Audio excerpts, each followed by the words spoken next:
And back here in Lagos, the Lagos State government is looking to reduce the number of preventable deaths.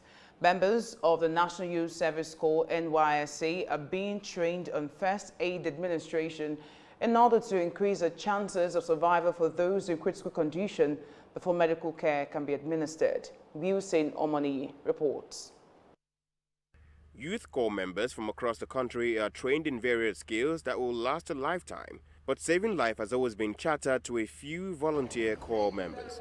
The Lagos State government is training some Corps members, most of whom are already at their various primary places of assignment, on the importance of first aid in any given environment. When there are incidents and disasters and all that, you notice that mostly the next thing you see is that people take out their cameras and they begin to film these things and send them into the social media.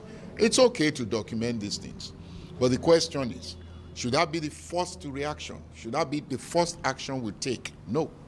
Our first action is to say to ourselves, what can I do? How can I help? You might be able to save somebody's life by being very proactive. And how can you be proactive if you don't have the basic training? This is a conversation that we started in the middle of the pandemic, where we recognized that there was a need for safety ambassadors across the state.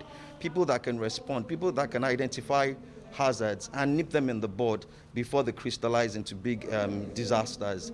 We have selected certain people from the NYSC and we're training them, and this will continue on a batch-by-batch basis. But during a COVID-19 pandemic, administering some of the first aid care might be harmful to the volunteer. The state government and their trainers are putting this into consideration while ensuring effective delivery of the resuscitation. And this training is a CPR that is based on the COVID-19 protocol. So COVID-19 is already here with us, not going to go away in the next many years. So we are training people on how to carry out CPR without compromising the protocols. So whether it's hand washing, but the basic thing now is that we are de-emphasizing the mouth-to-mouth resuscitation, and we are emphasizing, we're getting very close to the person concerned.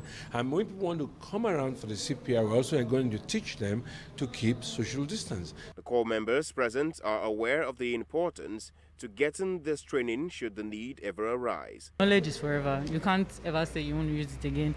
I might not use it during my service year. I might not even use it in 10 years. It might just be something that just happens. We don't pray for accidents, but like they say, there's always a cause for something to happen. So I just hope that if it comes, I won't forget everything that I've learned, and I'll be able to apply it properly. You can never tell when this will actually happen.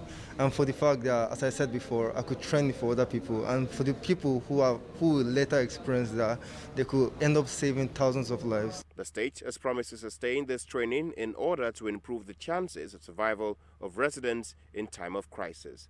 Wilson Omoni, Silverbird News 24, Lagos.